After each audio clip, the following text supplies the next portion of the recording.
Hi everyone, it's Reagan, or if you are a friend of mine on DeviantArt or YouTube or another site where you may be seeing this, you probably know me as Reggie Renegade. And if you are a member of my extended family outside of my parents and siblings, who are the only ones who know, uh, you are probably seeing this on my Facebook. So just a shout out to all my aunts and uncles and cousins and grandparents who may be watching this. Uh, if you haven't already figured out from the title of this video, I'm a lesbian, and my parents already know, and I hope that you will sit through the rest of this video and allow me to share my story with you. Um, and I am making this video to tell any people that are struggling with their faith and their sexuality that it does get better. Um, I was raised in a very Christian family. My parents took me to church every Sunday for as long as I can remember.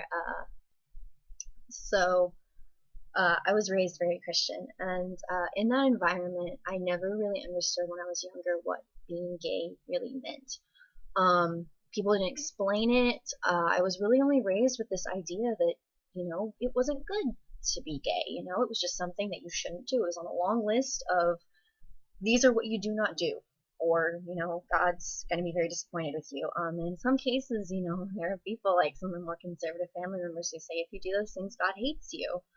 And that's a very scary environment to grow up in, when you start to realize. And I've heard a lot of people say that they always knew they were gay. That was not me. I was so confused when I was younger. I always knew that I was different, but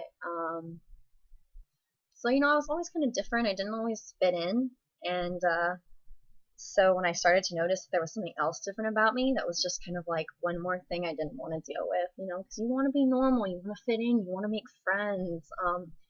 And so, I kind of knew growing up that that I was feeling differently, and that there would be a negative reaction to that. But I still didn't understand what gay was until I went to middle school. And I actually kind of learned, this is gay means when a girl likes a girl or a boy likes a boy. And of course I learned about it in church, and they're saying, this is wrong. This is a wrong way to feel. And when you start to have feelings like that, it's very scary. Um, it, it was bad, for me. I was in denial for years. I had boyfriends. I was always mad when things didn't work out. It was a toxic environment for me. Because I didn't want to feel that way. I wanted to be normal. I wanted to have normal feelings. I didn't want to believe that I was sinning. I didn't want to be someone that the God that I had grown up loving and who believed loved me. I didn't want to be someone that he hated. And I sure did not want to go to hell. I mean, when you grow up hearing about that, it's terrifying. I mean, trust me, I know. Um, and but then I went on to high school, and my high school had a very accepting environment of gays. And I actually started to meet gay people, and I started to learn that being gay is not this horrible thing that the church makes out. I mean, my church used to talk about how all gay people just want to do drugs, and they want to get drunk, and they want to have sex with random people, and they all have STDs, and they all live these horrible, sinful lifestyles, and that didn't match with the people I was meeting. The people I was meeting were kind and loving and fun. I have gay guy friends that give amazing fashion advice. They really do. And yet I have gay guy friends, that could tell me all about military assault rifles, and who play football. And I have lesbian friends that are just the best. We can sit and talk about girls together. We can be one of the girls, or we can sit with the guys and be, one of the guys. I have plenty of guy friends, who I love to sit with, and talk about girls, and talk about guy things, and that wasn't what I was raised to believe the gay culture was. And yet these people were very nice. But there definitely was a big difference between accepting myself and accepting those around me. Sorry.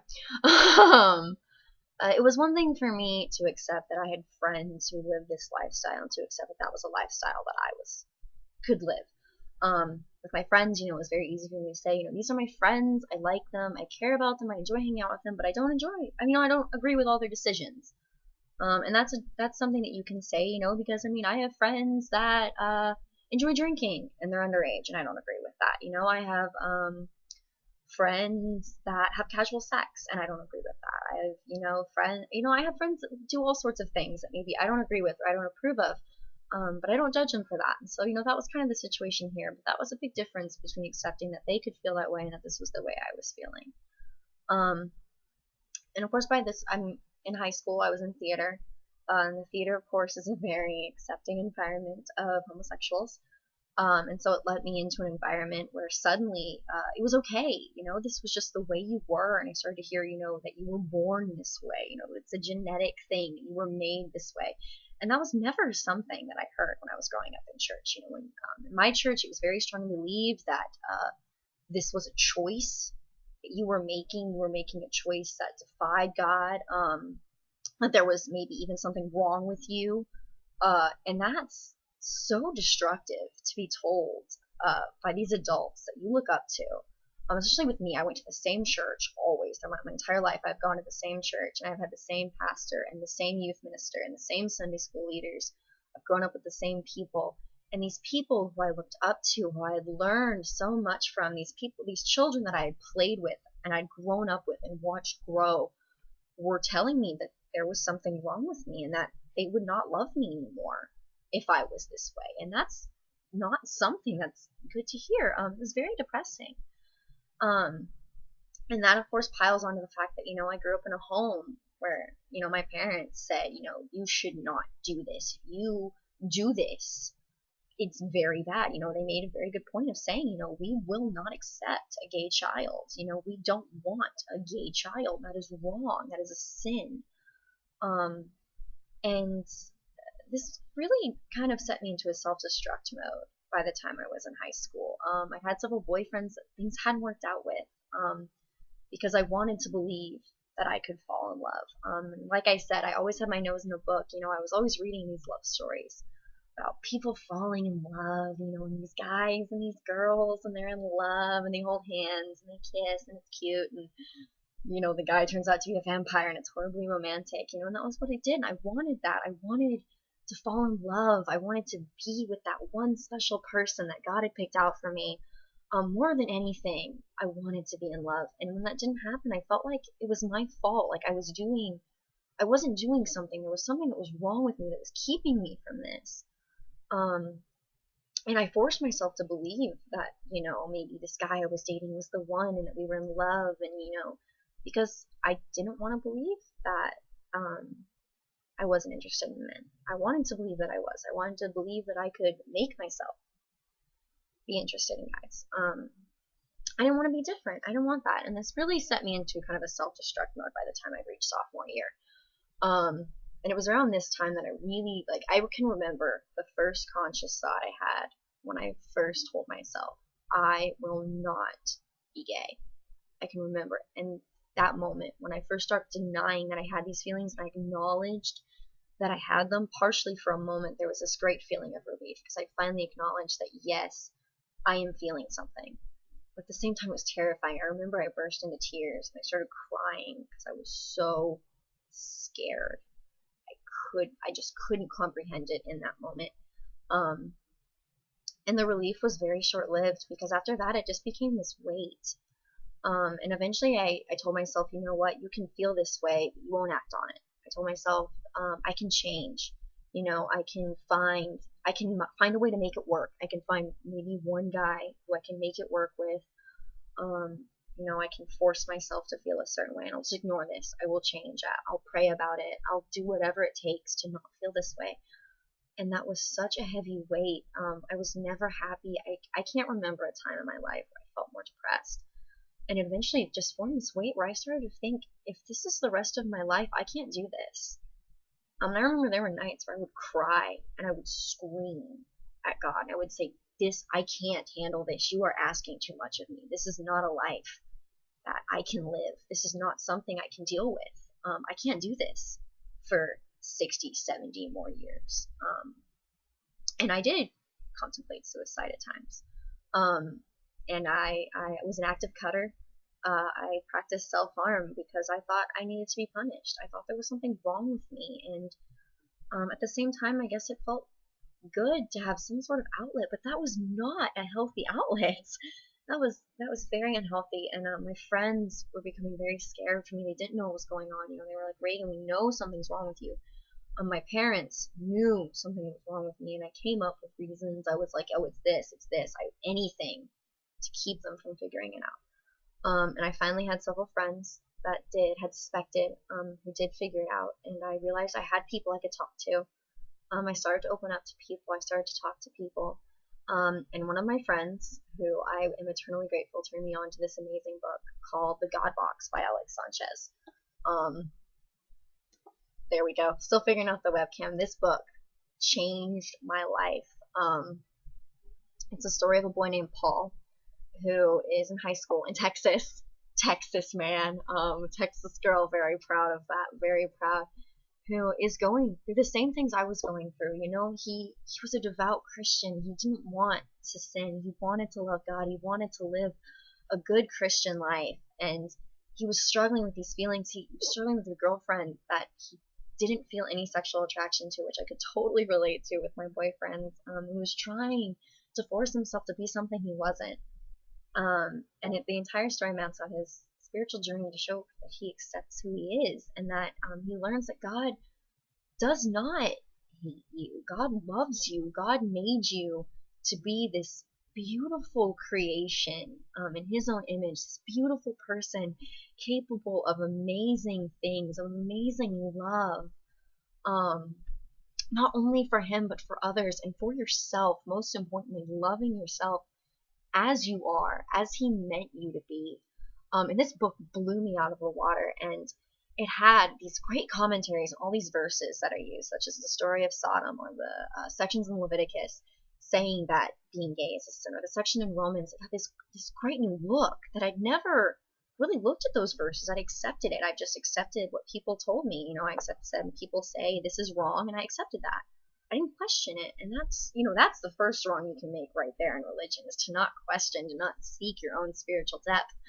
And I started looking at these verses. I discovered a great website called whosoever.org. I highly recommend it to anyone who is struggling. They had whole sections just diagnosing these verses, cutting them up, looking at them in historical context and linguistic context, and all these contexts I'd never thought to look at, interpreting, different interpretations, different people looking at them in different ways, saying, people have used the Bible interpretations for all sorts of things, to justify all sorts of behaviors.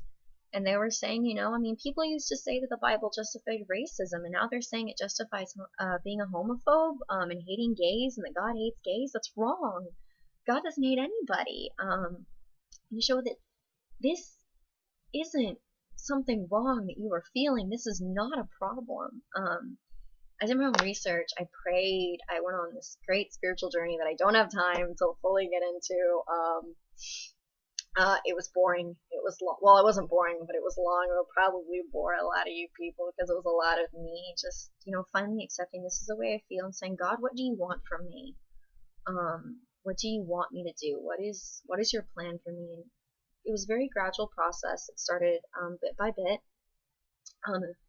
It was first, me saying, okay, maybe this isn't wrong. Maybe there's nothing wrong with this. And then accepting that, yes, this is the way I felt, and that I couldn't change that. That was the biggest step for me, was accepting this is the way it was. And it was just this feeling of relief, to be able to say that, to say this is the way I am, just to myself, not even to someone else, just to be able to accept that this is the way I am, and this is the way that God created me. And finally, that final step of accepting that God loved me the way I was just, there was no better feeling than finally realizing that I could be this way. I could live a happy, full, abundant life. And I could fall in love, like really fall in love with some amazing girl, and get married and have children and live the life that I had always wanted to live, happily, freely, Manuel, the character in this book who eventually helps Paul accept his own sexuality, who Paul does fall in love with. They're a very cute story. It's very sad, but very cute. He says, Jesus did not come to this earth to say, you will live life in a box. He said, I have come that you may live fully and abundantly and enjoy this life that I have given you, this gift that has been given to you. Because your life is a gift. You have been given this beautiful opportunity to live in a world that is not perfect, among people that aren't perfect. And, you will face people that don't accept the way you are. You will face problems, and you will face things that are hard, but it'll be so worth it. You never know what your life will go on to be. I would never have expected that I would be at this great college, Texas State University, eating up cats, with these great people, meeting amazing people, learning amazing things, the amazing library. Oh my gosh, 7 stories of books. I am in heaven, I never expected we people to share interests, and you don't know what God has planned for you. God could have an amazing life. You could be, the first gay president of the United States, or maybe your life is just to settle down in a nice house with someone you love and maybe adopt a child that would not have been loved otherwise and change that child's world. No matter what it is, God has something amazing for you, big or small, that you will not get to experience otherwise. And I am so glad that I did not make the choice to end my own life back when things seemed hard, because my life is amazing now. I have amazing friends. Coming out to my family was so hard. Oh my God, one of the hardest things I ever did. I couldn't even sit down and say it. I wrote them a letter. It was 10 pages long. It was basically this video, only in words and longer, with plenty of details that I'm omitting. And I left it in their bedroom, and then I left to go to my friend's lake house where there was no cell phone reception for 4 days, and spent 4 days praying and being sick to my stomach about what would happen. And when I came home, my mom said, I'm not thrilled about this. This is not what I had planned for you. This is not what I necessarily wanted for you, but you are my daughter and I love you. And for my father to say, you are my daughter and I do love you, and this isn't anything I get. My dad is from a small town in the middle of West Texas, where nothing happens, and it's sand dunes. He didn't grow up in an environment with gay people or understanding gays.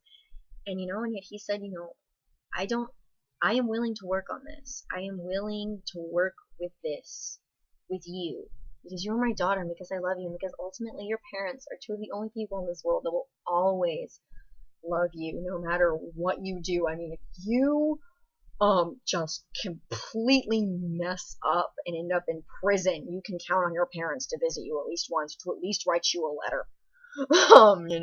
Your parents will accept you no matter what. And it may seem hard. I thought my parents would never accept that this is the way I was, and yet when I sat them down and explained this to them, they said, they're not thrilled about it, but they love me and they accept me and they just want me to be happy, and they admit that I've opened their eyes to a whole new world, to a whole new subculture, to a whole new way of looking at love, because that's what this ultimately is. It's love. It's the Bible is not condemning you. It is the greatest love story ever written. It is the story of how you are beloved by Yahweh, the great I am. You are the child of a God that will love and accept you exactly the way you are. And it may not seem like that, but He does.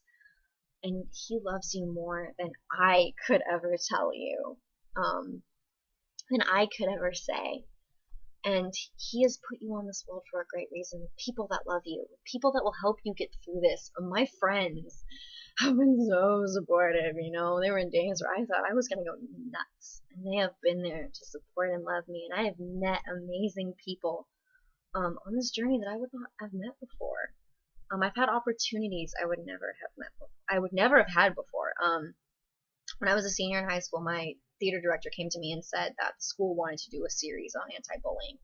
And it asked him to write a script and to shoot it in 5 parts and produce it over the TV station of the school that was shown every morning as school news and announcements and the Pledge of Allegiance.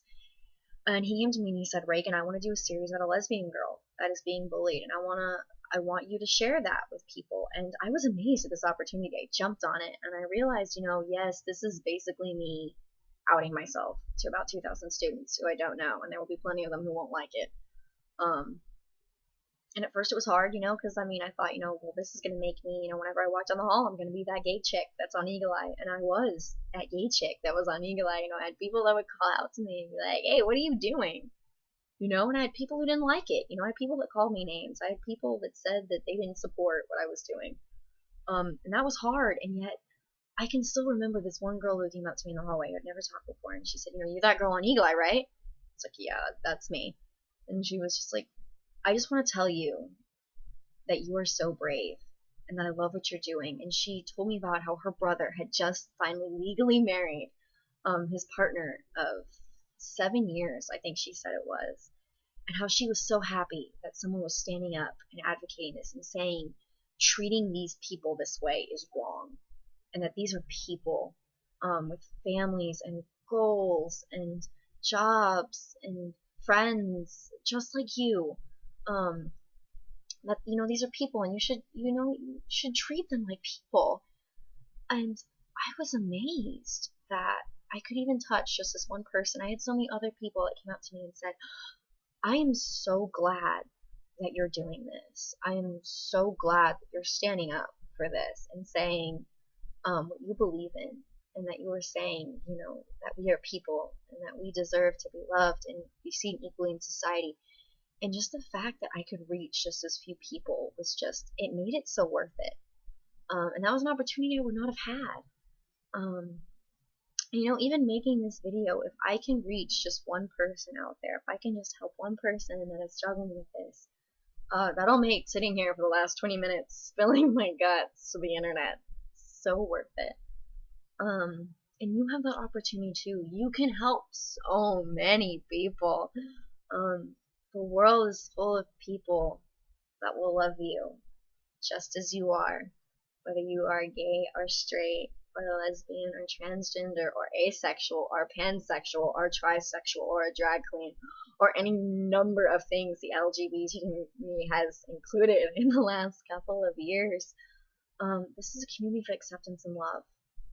And, we're out there. I looked up a college that I knew would have a good gay community, so I could come here and I could meet people that are accepting. I could meet these great people, so I could go to a community that was accepting, so that I could, go to my first gay bar, and have a good time and be around people like me, to feel accepted and loved. And that environment is out there, and it seems hard now. It seems hard when your faith tells you that there's something wrong with you. It seems like maybe you can't do this, but you can.